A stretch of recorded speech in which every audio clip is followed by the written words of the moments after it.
കാരണം എന്റെ ഈ പ്രസംഗം വെറും ഈ നാദാപുരത്തേക്ക് പ്രസംഗിക്കുന്നതല്ല, ഇത് അള്ളാഹിനെ തോന്നിക്കൊണ്ട് ലോകൊട്ടാകത്തു.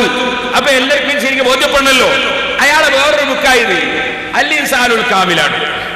ഇതിലെന്താ പറയുന്നത് കേട്ടോളെ, ഇയാൾക്ക് സുഖമുണ്ടോ അല്ലേ നിങ്ങൾ ആലോചിക്കട്ടെ. എന്റെ അയാളും സെൽഫിയായിട്ടുള്ള ബന്ധം ഞാൻ വേറെ കാണിക്കൂ കേട്ടോളെ. സത്യനിഷേധികളും അവരുടെ സത്ത കൊണ്ട് ആരാധിച്ചത് അള്ളാഹുവിനെ തന്നെയാണ്. കാരണം പ്രപഞ്ചത്തിന്റെ പൊരുൾ അള്ളാഹുവാണല്ലോ.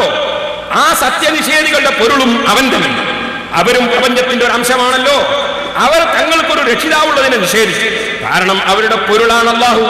അവന് രക്ഷിതാവില്ലല്ലോ, അവൻ തന്നെയാണല്ലോ നിരുപാധികമായ രക്ഷിതാവ്. അതിനാൽ സത്യനിഷേധികൾ അവരുടെ സത്തകളുടെ താല്പര്യമനുസരിച്ച് ആരാധന ചെയ്തു. ആ സത്ത തന്നെയാണ് അള്ളാഹുവിന്റെയും സത്ത.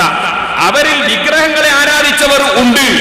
അള്ളാഹുവിന്റെ സത്ത പ്രപഞ്ചത്തിലെ ഓരോ അണുവിലുമുണ്ടല്ലോ, സമ്പൂർണമായും ഉണ്ട്. പക്ഷേ അവതരണമോ ഐക്യമോ അല്ലാതെ അള്ളാഹു അവതരിച്ചിട്ടുമില്ല, ഐക്യപ്പെട്ടിട്ടുമില്ല. അല്ലാതെ തന്നെ ഓരോ അണുവിലും അവനുണ്ട്. അതിനാൽ ആ വിഗ്രഹങ്ങളുടെ പൊരുളും അവൻ തന്നെയാണ്. അതിനാൽ അവർ ആരാധിക്കുന്നതും അള്ളാഹുവിനെ അല്ലാതെ മറ്റാരെയുമല്ല. എന്തിനെ ആരാധിച്ചാലും അത് അള്ളാഹുവിനെ ആയേ വരൂ. ആരാധനക്കർഹൻ അവൻ മാത്രം. ഇതൊന്നും അറിയാതെ വിഗ്രഹങ്ങളെ ആരാധിച്ചാലും അത് അള്ളാഹുവിനുള്ള ആരാധന തന്നെ. അപ്പൊ ഒന്നും അറിയാതെ വിഗ്രഹങ്ങൾ ആരാധിച്ചാലും അള്ളാഹു തന്നെ ആരാധിക്കുന്നത്. ഇത് മുഴുവൻ അമ്പിയാക്കൾ പറഞ്ഞതിനെതിരാണ്. അപ്പൊ ഇയാൾക്ക് സുഖണ്ട് എന്ന് ആര് പറയുന്നത്?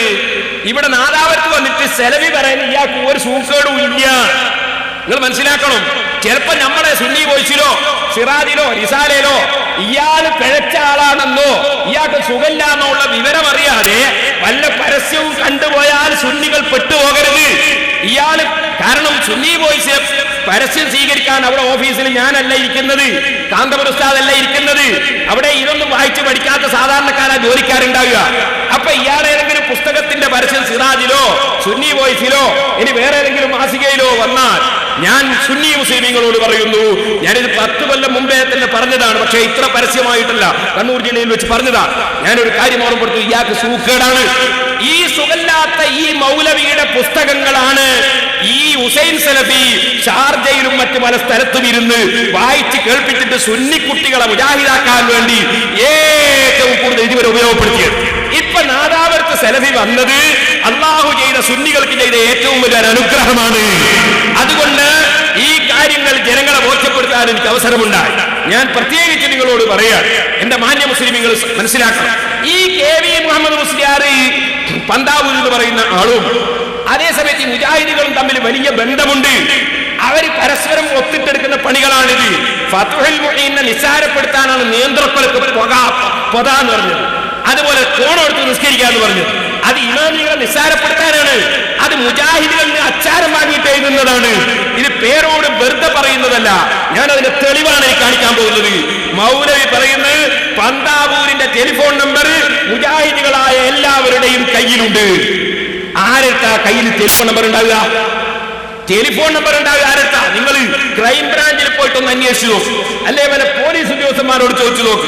ഒരാളെ ടെലിഫോൺ നമ്പർ ആരെടുത്താ ഉണ്ടാവുക? ബന്ധമുള്ളവർക്കല്ലേ ടെലിഫോൺ നമ്പർ ഉണ്ടാവുക. അപ്പൊ മുഴുവൻ ടെലിഫോൺ നമ്പറുകളിലും മുജാഹിദുകളുടെ ടെലിഫോൺ നമ്പറുകളിൽ KV മുഹമ്മദ് മൗലവി പന്താവൂരിന്റെ ടെലിഫോൺ ഉണ്ടെന്ന് ഇവിടുന്ന് മൗലവി പ്രസംഗിക്കുകയാണ്. അതാ ഞാൻ കേൾപ്പിക്കാൻ പോകുന്നത്. അപ്പൊ മൗലവിമാരോട് അച്ചാരം വാങ്ങി സുന്നത്ത് ജമാഅത്തിനെ നശിപ്പിക്കാൻ വേണ്ടി ഇറങ്ങിയ KVM പന്താവൂര്, ആ KVM പന്താവൂര് ഇവിടെ സുന്നത്ത് ജമാഅത്തെ നശിപ്പിക്കാൻ ഇറങ്ങിയ ആള് എത്ര വലിയ കൊലകൊമ്പനായാലും അത് തുറന്നു പറയുക തന്നെ ചെയ്യും. ആർക്കും അതിന് സംശയം വേണ്ട. ആരെയും ഇങ്ങനെ മൂലയിലിട്ടാണെന്ന് വിചാരിച്ചിട്ടില്ല. സുന്നത്ത് ജമാഅത്തെ നശിപ്പിക്കാമെന്ന ഓരോരുത്തരെയും ശരി